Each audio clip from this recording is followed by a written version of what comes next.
सत्य वचन की राह पर चले हम सदा, यीशु का साथ हो रहे हमारी हर दुआ।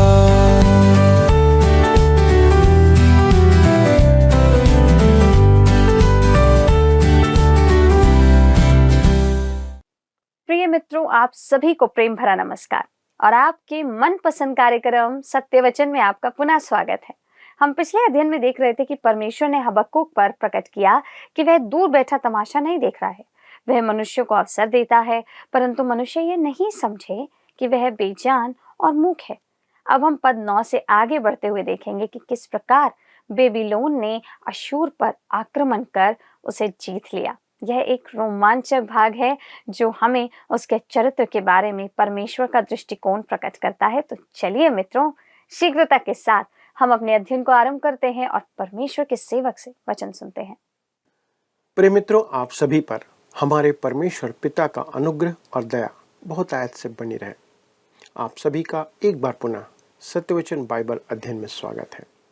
मित्रों, यह कार्यक्रम आपकी आत्मिक उन्नति के लिए प्रसारित किया जाता है कि हम सभी परमेश्वर के वचन और ज्ञान में बढ़ते जाएं। इस समय हम बाइबल के पुराने नियम से हबक्कुक नबी की भविष्यवाणियों पर मनन कर रहे हैं, जो उसने विशेषकर दक्षिणी राज्य यहूदा के संदर्भ में की थी। हबक्कुक का अर्थ है गले लगाने वाला या सांत्वना देने वाला। हम पिछले प्रसारण में देख रहे थे कि परमेश्वर ने हबक्कुक पर प्रकट किया कि वह दूर बैठा तमाशा नहीं देख रहा है, वह मनुष्यों को अवसर देता है, परंतु मनुष्य क्या ना समझे कि वह बेजान और मूक है। वह कहता है, अपने चारों ओर देख, मैं फरात नदी के तट पर एक जाति कसदियों को तैयार कर रहा हूँ। उपद्रव और क्रूरता में उनका कोई जोड़ नहीं है। वे न तो राजाओं का और न हाकिमों का मान रखते हैं और न ही गढ़वाले नगरों की चिंता करते हैं। वे भेड़ियों और उकाब के समान झपटते हैं, उनको रोक पाना असंभव है। बेबीलोन की सेना भूखे भेड़ियों के समान और खूंखार चिड़ियों के समान अपने शिकार पर टूट पड़ती थी।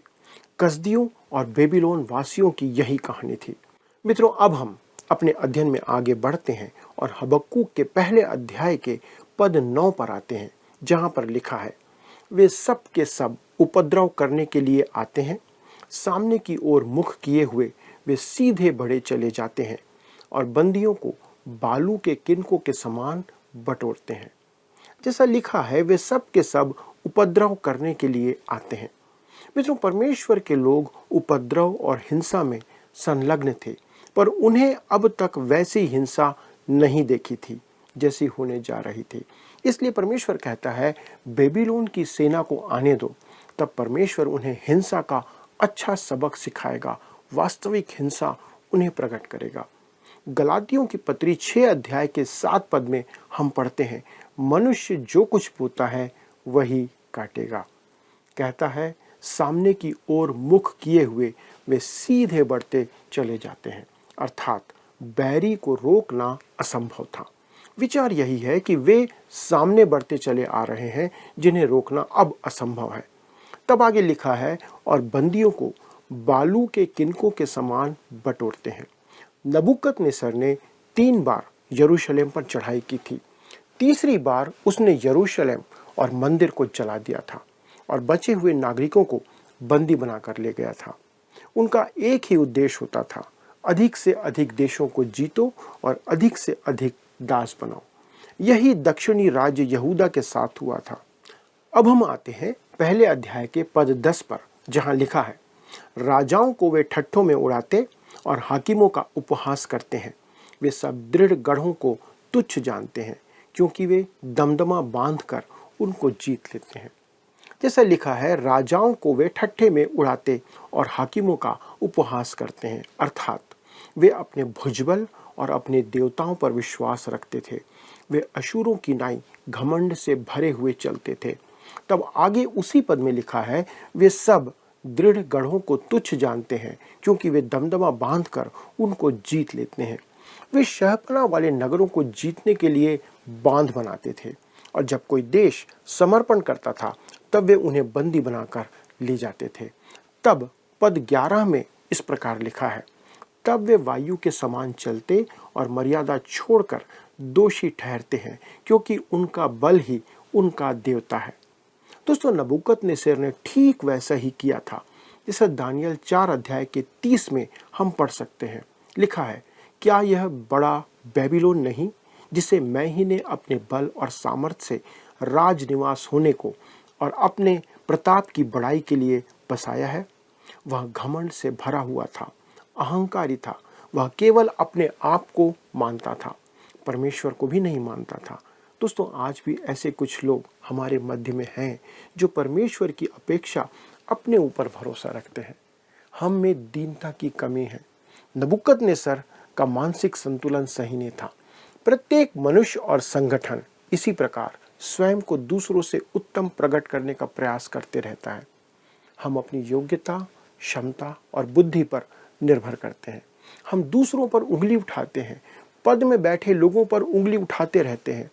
पर सभी की समस्या यही है कि हम अपनी ताकत, बल और योग्यता पर ही भरोसा रखते हैं। मित्रों, आज टीवी पर अनेक कार्यक्रमों को देखने की इच्छा भी नहीं होती है, क्योंकि हम उनकी बड़बोली बातों को सुन सुनकर थक चुके हैं।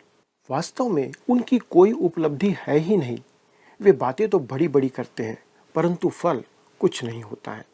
मित्रों, इन पदों में परमेश्वर हबक्कूक से कहता है, क्या तू सोचता है कि मैं अपने लोगों के पापों के लिए कुछ नहीं कर रहा हूं, परंतु मैं फरात नदी के तट पर एक राष्ट्र को तैयार कर रहा हूं, और यदि इन लोगों ने मन नहीं फिराया तो मैं बेबीलोन वासियों को इन पर आने दूंगा।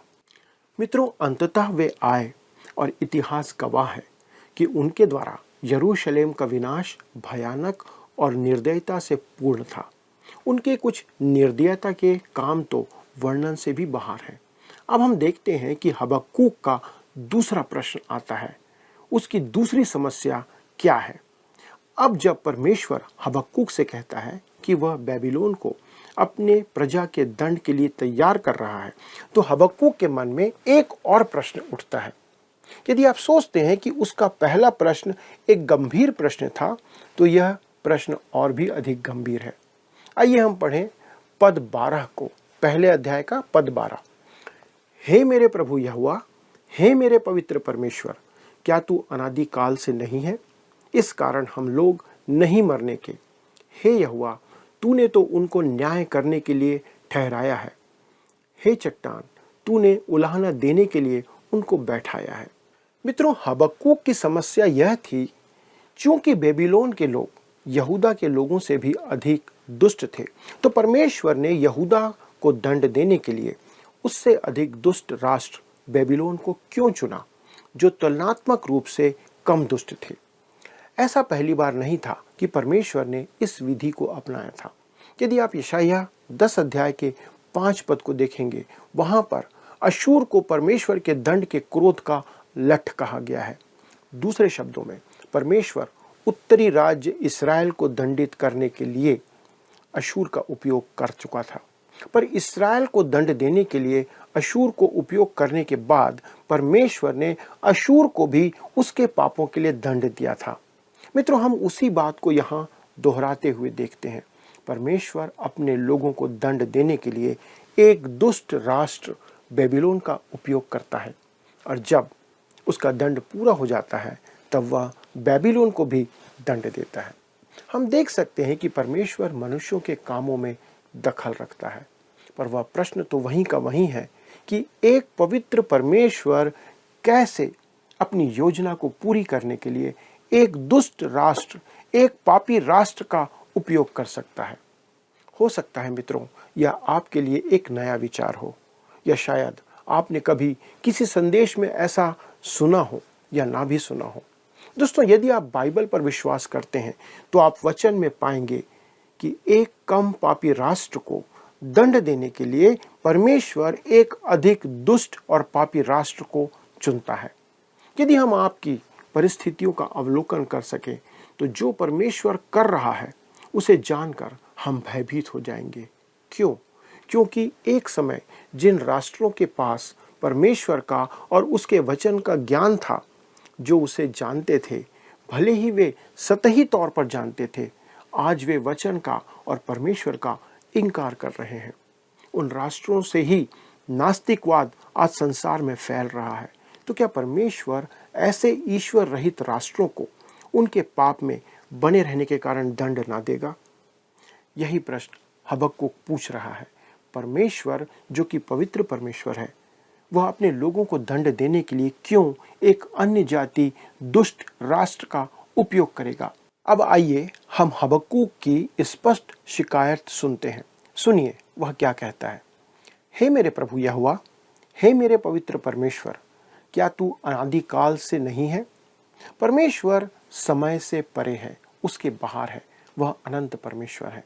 जब वो कहता है हे मेरे प्रभु यहोवा, हे मेरे पवित्र पवित्र परमेश्वर, दोस्तों अब हबक्कुक इसका प्रभाव बताते हुए दूसरे शब्दों में कहता है, तू एक पवित्र परमेश्वर है, तू बेबीलोन जैसे राष्ट्र को कैसे अपना साधन बना सकता है?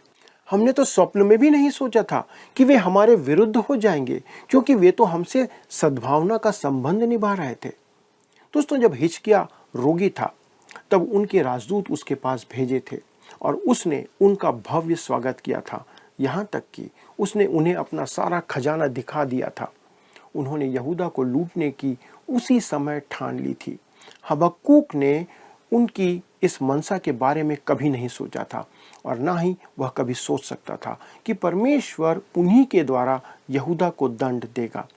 वह इस बात को समझ नहीं पा रहा था कि पवित्र परमेश्वर ऐसा क्यों कर रहा है।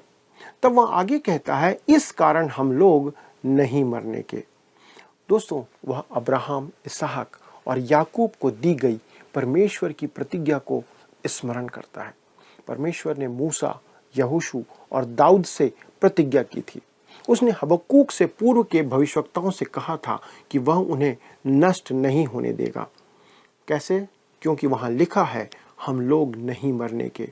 यह वाक्य उन लोगों के लिए एक अच्छा प्रतिवाद है जो कहते हैं कि परमेश्वर ने इस्राएल के साथ व्यवहार समाप्त कर दिया है। परमेश्वर के पास उनके लिए वैसा ही अनंत उद्देश्य है मित्रों, जैसा कलीसिया के लिए है, जिन्हें वह इस संसार से बुला रहा है। परमेश्वर का धन्यवाद हो कि आज परमेश्वर की संतान आप और मैं, एक एक विश्वासी कह सकता है, हम नहीं मरने के। प्रभु यीशु आपके और मेरे स्थान में मरने के लिए आया था और वह मर भी गया। उसने कहा, पुनरुत्थान और जीवन मैं हूँ, और वह मरकर फिर जी उठा। और रोमी 4:25 में लिखा है, वह हमारे अपराधों के लिए पकड़वाया गया और हमारे धर्मी ठहरने के लिए जिलाया भी गया। यूहन्ना 11 अध्याय के 25 और 26 पद में प्रभु यीशु मसीह ने लाजर की रोती हुई बहनों से कहा था, पुनरुत्थान और जीवन मैं ही हूँ। जो मुझ पर विश्वास करता है वह यदि मर भी जाए तो भी जिएगा, और जो कोई जीवित है और मुझ पर विश्वास करता है वह अनंत काल तक ना मरेगा। मित्रों जब हबक्कुक कहता है कि हम ना मरेंगे तो वह सही कहता है, और यही सुसमाचार है। यह आपके और मेरे लिए विश्वास करने की बात है। वैसे तो हम सभी एक दिन शारीरिक रूप से मरेंगे, पर क्या आज आप आत्मिक रूप से भी मरे हुए हैं मित्रों? पर यदि ऐसा सही है तो आप अपने अपराधों और पापों में अनंत काल तक ऐसे ही मरे रहेंगे, जिसका अर्थ है अनंत काल के लिए, अनंत काल के समय के लिए परमेश्वर से आपका अलगाव। परमेश्वर पवित्र है और वह किसी भी रीति से पाप को स्वर्ग में नहीं ले जाएगा, पर उसने प्रतिज्ञा की है कि यदि हम उसके पुत्र प्रभु यीशु मसीह में विश्वास करते हैं तो वह हमें अनंत जीवन देगा। अनंत जीवन परमेश्वर का जीवन है। परमेश्वर कहता है, यदि तुम विश्वास करते हो कि तुम पापी हो और उद्धार के योग्य नहीं और ना ही कर्मों द्वारा उद्धार पा सकते हो, तो मैं तुम्हें निर्मोल उद्धार का वरदान आज देता हूँ, तथा मेरे अनुग्रह के द्वारा तुम अनंत जीवन प्राप्त कर सकते हो। जिसके पास पुत्र है उसके पास जीवन है। मेरे मित्रों, क्या आज आपके पास प्रभु यीशु मसीह है जो परमेश्वर का पुत्र है? यदि है तो आपके पास अनंत जीवन है और आप अनंत काल के लिए, अनंत काल तक नहीं मरेंगे। जब हबक्कुक कहता है हम ना मरेंगे, तो सही मार्ग पर वह बढ़ रहा था। वो सही रास्ते पर चल रहा था, पर वह संसार में परमेश्वर के कार्य को समझ नहीं पा रहा था, जैसा आज हम में से अनेक समझ नहीं पाते हैं। परमेश्वर ने हबक्कूक से पहले ही कहा था कि वह उसके प्रयोजन को समझे। आज हमें इस संबंध में बहुत ज्ञान प्राप्त है, क्योंकि हमारे पास एक इतिहास है। हम हबक्कूक तो क्या, मानव जाति का आरंभ भी, उसका इतिहास भी जान सकते हैं। संसार के राज्यों के साथ, इस्राएल के साथ परमेश्वर के व्यवहार को जान सकते हैं। आज परमेश्वर इस संसार में अपनी कलीसिया के साथ व्यवहार कर रहा है। परमेश्वर अपने चमत्कारों को करने के लिए रहस्यमय तरीके से आगे बढ़ रहा है। उसने हमें बताया है कि उसके तरीके हमारे तरीके के समान नहीं है, और ना ही उसके विचार हमारे विचार एक से हैं। जैसा कि यशायाह 55 अध्याय के 8 और 9 पद में परमेश्वर स्पष्ट कहता है, मेरे विचार और तुम्हारे विचार एक समान नहीं, ना तुम्हारी गति और मेरी गति एक सी है, क्योंकि मेरी और तुम्हारी गति में और मेरे और तुम्हारे सोच विचार में आकाश और जमीन का अंतर है। मेरे मित्रों, यदि आपके विचार परमेश्वर के विचारों से मेल नहीं खाते तो अचंभा ना करें, क्योंकि आप परमेश्वर नहीं हैं। कुछ लोग परमेश्वर का स्थान लेना चाहते हैं। वे कर्मों द्वारा उद्धार पाना चाहते हैं। वे सोचते हैं कि परमेश्वर उन्हें सराहेगा, परंतु सच तो यह है कि वे पापी हैं और वे ऐसे करके अपने पाप से बाहर नहीं आ सकते। आपको परमेश्वर के मार्ग से ही उसके पास आना होगा, अन्यथा आप उससे दूर ही बने रहेंगे। दूसरों को समस्याओं का दोष देने की अपेक्षा हमें परमेश्वर के समक्ष घुटने टेकने होंगे। हमें अपने पापों को स्वीकार करना होगा। मेरा कोई भाई नहीं, मेरी कोई बहन नहीं, परंतु प्रभु मैं हूँ। जो प्रार्थना की आवश्यकता जिसको है वो मैं हूँ। मैं तेरे सामने खड़ा हूँ। आज हमें परमेश्वर के सामने आना होगा। हबक्कूक के दिनों में यहूदा की यही स्थिति थी, जब वह कहता है हम लोग नहीं मरेंगे, परंतु वह कहता है हे यहोवा, तूने उनको न्याय करने के लिए ठहराया है। दोस्तों, यहाँ हबक्कूक बेबीलोन पर उंगली उठा रहा है कि वे बुरे हैं, हम अच्छे हैं। एक सभा में मुझे सीखने का अवसर मिला कि मनुष्य का दृष्टिकोण कैसा होता है। एक आदिवासी प्रचारक ने कहा, जब फिरंगी किसी जाति का नरसंहार करते थे तो वह विजय कहलाती थी, और जब कोई आदिवासी किसी अंग्रेज की हत्या करता था तो उसे वे अपराध कहते थे। हम अपने को अच्छा कहते हैं, और जैसा वचन में लिखा है, हे चट्टान, तूने उलाहना देने के लिए उनको बैठाया है। दूसरे शब्दों में हबक्कूक कहता है कि बुरे तो वे हैं, हम नहीं हैं, इसलिए उन्हें दंड दे और सुधार। परंतु हबक्कूक भूल गया था कि वही तो परमेश्वर से शिकायत कर रहा था कि वह यहूदा के अधर्म के लिए कुछ क्यों नहीं कर रहा है। मित्रों, आज क्या मानव समाज की स्थिति ऐसी नहीं है? हम परमेश्वर पर दोष लगाते हैं कि परमेश्वर संसार की बुराई के लिए कुछ नहीं कर रहा है, पर परमेश्वर अपने काम और योजना में आगे बढ़ रहा है। आइए हम परमेश्वर पर भरोसा रखें, उसे अपना काम करने दें, और हम उसके वचन के अनुसार चलते रहें, जो कि हमारा काम है। क्या आप ऐसा करने के लिए तैयार हैं दोस्तों?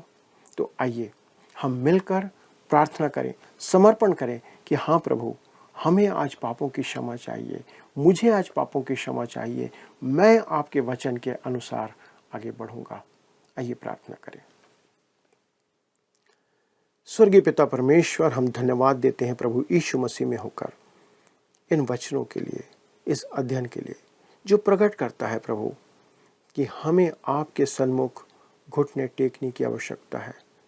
प्रभु, आज हम आपके सन्मुख हृदय से, मन से, शारीरिक तौर पर घुटने टेकते हैं और क्षमा मांगते हैं, क्योंकि प्रभु अब तक हमने दूसरों पर उंगली उठाई थी, लेकिन आज आपने प्रकट किया कि हम ही पापी हैं, मैं ही पापी हूँ।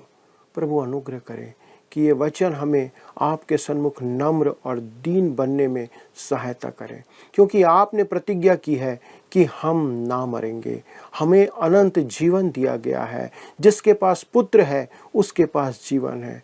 प्रभु, आज हमने अपने प्रभु यीशु को, आपके पुत्र को पा लिया है, और यदि हमारे पास आज यीशु है तो हमारे पास अनंत जीवन है।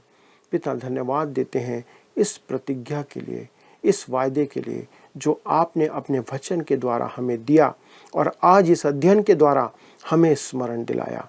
हमारे सभी दर्शकों के लिए धन्यवाद देते प्रभु, जिन्होंने इस वायदे पर आज विश्वास किया है और प्रभु यीशु मसीह को, आपके पुत्र को ग्रहण कर लिया है।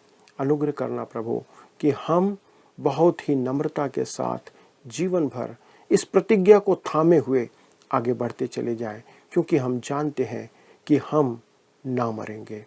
प्रभु आपका धन्यवाद हो। प्रभु यीशु क्रिस्त के नाम से विनती को मांगते हैं, आमीन।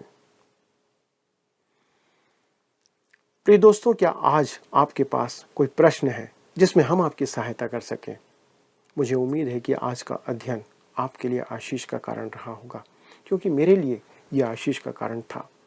प्रभु आप सबों को आशीष दे। अगले प्रसारण तक परमेश्वर का अनुग्रह, उसकी उपस्थिति और उसका प्रेम आपके जीवन में बना रहे। धन्यवाद। आइए अब हम प्रश्नों को देखें। पिछले प्रश्न का उत्तर है ए, हबक्कुक 1:5।